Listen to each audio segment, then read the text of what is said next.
बिस्मिल्लाहिर्रहमानिर्रहीम। अस्सलाम वालेकुम। 17.4 की एक्सरसाइज है, इसमें वेन डायग्राम बनाना है हमें। क्वेश्चन नंबर 1 में कह रहा है if A and B are any two subset of universal set when draw Venn diagrams is general of A union B, A intersection B,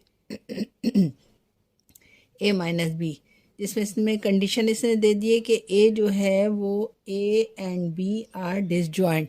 disjoint मैंने बताया था कि वो सेट होते हैं जिसके कोई भी एलिमेंट्स एक दूसरे से मैच नहीं करता। जैसे यहाँ पर अगर मैं ए सेट लेती हूँ, फर्स्ट पहले हमने यूनिवर्सल सेट ले लिया। यहाँ पर यूनिवर्सल सेट अपने पास से मैंने लिया 1 2 3 4 5 एंड 6। इसी तरीके से मैंने ए के एलिमेंट्स ले लिए। ए के एलिमेंट्स मैंने अपनी मर्ज़ी से लिए 2 3 एंड 4। बी अगर मैंने लिया तो बी मैंने लिया यहाँ पर 1 5 एंड 6। अब ये नंबर्स देखने से पता लग रहा है कि दोनों के एलिमेंट्स अलग अलग हैं, तो ये क्या हो गया, ये डिसजॉइंट हो गया। डिसजॉइंट सेट ऐसे सेट्स को कहते हैं जिसका कोई भी एलिमेंट्स एक दूसरे से आपस में मैच ना होता हो। अब इसमें पहली कंडीशन क्या कह रहा है, A union B. A union B की आपने फिगर बनानी है। इसमें ए यूनियन बी लिखा मैंने। सबसे पहले फिगर बनाने का तरीका क्या है इसमें कि मैंने यहाँ पर एक स्क्वायर शेप फिगर बना दी है। अब इसमें जो है ए लिया, ये ए सेट है, ये बी सेट है, ये यूनिवर्सल सेट है बाहर वाला, ये ए है, ये बी है। अलग अलग क्यों बनाया, क्योंकि ये डिसजॉइंट है आपस में। डिसजॉइंट सेट क्या होता है, अलग अलग सेट होता है। ये ए है, ये बी है। अब हमने क्या करना है, यूनियन बनाना है। यूनियन का मतलब होता है कि दोनों में को मिला के लिखना है। मिला के लिखना है तो इसमें जो है दोनों में हम क्या करेंगे, शेड कर देंगे, कलर कर देंगे। यानी ये इसका ए यूनियन बी हो जाएगा। ए में भी कलर हो जाएगा और बी में भी कलर हो जाएगा। ये ए यूनियन बी की डायग्राम हो जाएगी। नीचे हमने इसका रिजल्ट लिख दिया। ए यूनियन बी क्या होगा इसका दोनों सेटों को मिला के लिख दिया 1 2 3 4 5 एंड 6। ये ए यूनियन बी की तस्वीर हो गई हमारे पास। अब हम क्या करेंगे, ए इंटरसेक्शन बी मालूम करेंगे। ए इंटरसेक्शन बी के लिए भी वही करेंगे हम। सेकंड पार्ट में ये कह रहा है हमें कि ए इंटरसेक्शन बी मालूम करें। ए इंटरसेक्शन बी, इसकी भी डायग्राम ऐसी ही बनेगी। यूनिवर्सल सेट की तस्वीर पहले हम पूरे स्क्वायर में यूनिवर्सल सेट ले लेंगे हम। ये स्क्वायर जो है यूनिवर्सल सेट के लिए है।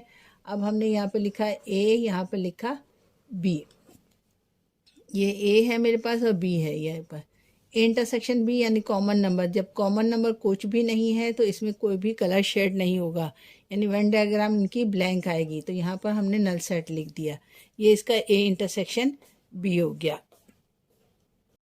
सुबह की पहली दुआ आपके लिए, उठा के हाथ खुदा से बस मांगी यही दुआ, नसीब हों खुशियाँ तुम्हें, तुम खुश रहो सदा। Good morning. चौथी चीज़ में ए डिफरेंस बी मालूम करना है मैंने। वैसे ही वेन डायग्राम बनानी है। इसकी स्क्वायर की शक्ल मैंने बनाई। ये यूनिवर्सल सेट है मेरे पास। इसमें ए लिखा, यहाँ पर ए की पिक बनाई और यहाँ पर बी की। अलग अलग यूं ही बनाई कि क्योंकि डिसजॉइंट सेट है ये। ए डिफरेंस बी क्या होता है, यानी ए में से बी के सेट्स को निकाल दो। ए में से बी कोई भी नंबर नहीं निकलेगा, तो इसलिए ए के एलिमेंट सारे आ जाएंगे 2 3 4। सिर्फ ए के अंदर हम जो है ना शेड करेंगे, क्योंकि ए डिफरेंस बी का जवाब क्या आया, 2 3 4 आया। तो ये 2 3 4 ए के अंदर मौजूद है, तो हमने इसलिए शेड जो है 2 3 4 में ही किया है। 2 3 4 ये ए डिफरेंस बी हो गया है। ये उस कंडीशन में था जब सेट हमारे पास क्या था, डिसजॉइंट था। अब सेकंड पार्ट में ये कह रहा है A and B are the overlapping set. Overlapping set क्या होता है, ओवरलैपिंग सेट वो सेट होता है जिसके कुछ एलिमेंट दूसरे एलिमेंट सेट में मौजूद हों। जैसे अगर मैंने ए सेट लिया आपके पास, वो मैंने लिया कि 1 2 3 4, और बी लिया मैंने आपके पास 2 4 5 6। मतलब 2 4 ऐसे एलिमेंट्स हैं जो ए में मौजूद हैं, तो ये क्या है, ओवरलैपिंग सेट कहलाएगा। अब अगर हम इसका ए यूनियन बी मालूम करेंगे, सबसे पहले ए यूनियन बी।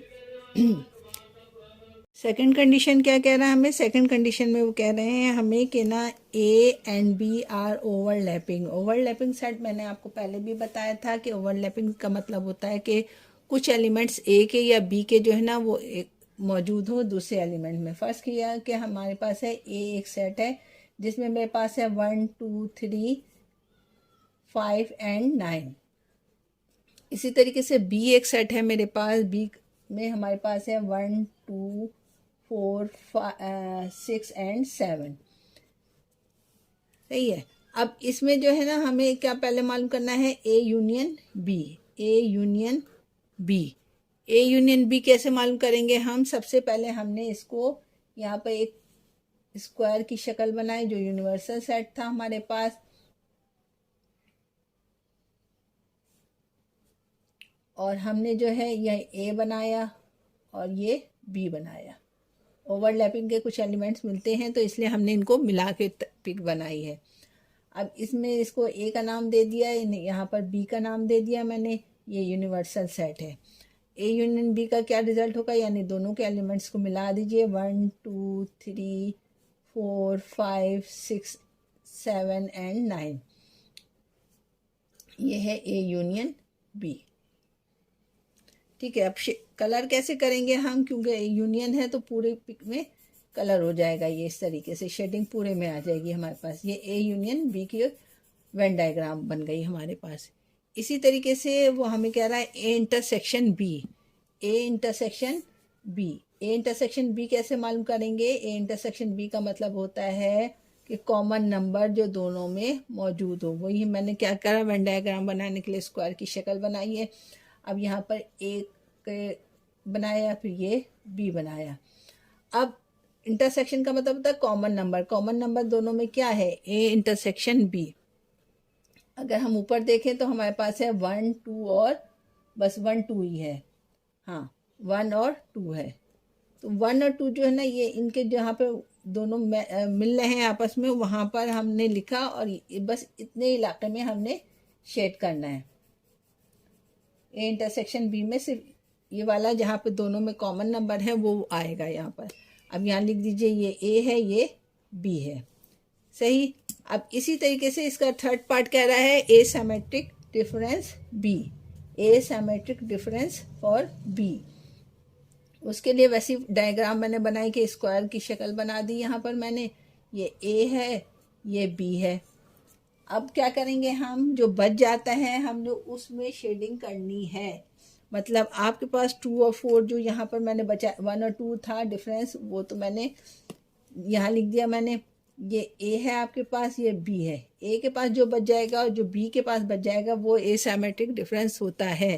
तो ए के जो हिस्सा बच गया है इसमें शेडिंग आएगी और इस बी के जो हिस्सा बच गया है वो शेडिंग आएगा। ये जो बीच वाला इलाका है इसमें शेडिंग नहीं होगी। यानी ये वाला जो इलाका है आपके पास अगर आप देखें, ये यहाँ पर शेड नहीं आएगा, बस इन दोनों में होगा। तो ये ए सिमेट्रिक डिफरेंस बी कहलाएगा। इसी तरीके से इसकी जो लास्ट फिगर है वो यानी ए डिफरेंस बी।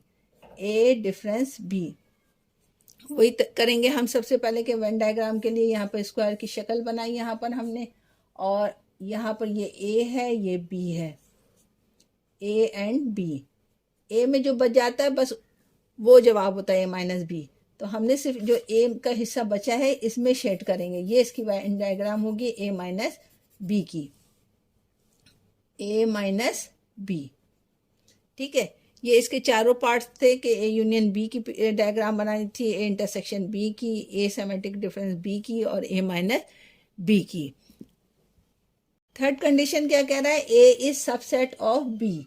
तो हमने यहाँ पर वही पहले यूनिवर्सल सेट लिखा। यूनिवर्सल सेट में फर्स्ट कर लीजिए 1 2 3 4 से लेकर पूरे 10 तक की काउंटिंग है।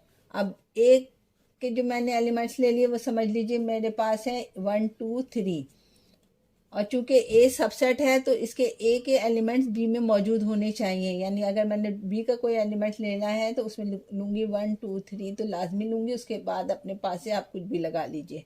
ठीक है। 1 2 3 4 मैंने ले लिया है बस। अब इसकी सबसेट की कंडीशन में इनकी डायग्राम कैसे बनती है कि हम वैसे ही इस सबसे पहले एक यूनिवर्सल सेट ले लेते हैं, ये यूनिवर्सल सेट है आपका। और आपके पास जो है ये ए बी है और बी के अंदर ही ए लेंगे हम, क्योंकि ये जो है ए सबसेट है फॉर बी का। अब इसका ए यूनियन बी जब आप लेंगे तो ए यूनियन बी किस तरीके से लेंगे, यूनियन में आपको पता है कि सारे एलिमेंट्स एक साथ आ जाते हैं, तो इसलिए जो शेडिंग होगी वो सब में होगी।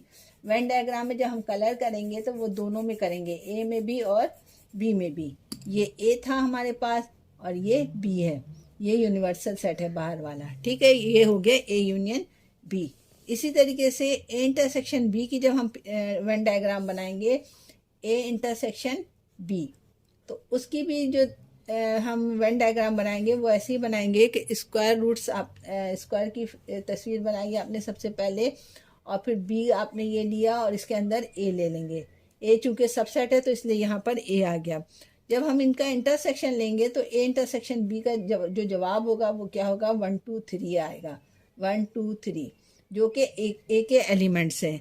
तो हम जो शेडिंग करेंगे वो सिर्फ ए में करेंगे। ये ए है आपके पास, ये बी है, तो ए में सिर्फ ए इंटरसेक्शन बी में सिर्फ ए में ही शेडिंग होगी। अब थर्ड पार्ट में जो है इसका कह रहा है A symmetric difference for B, A symmetric difference for B.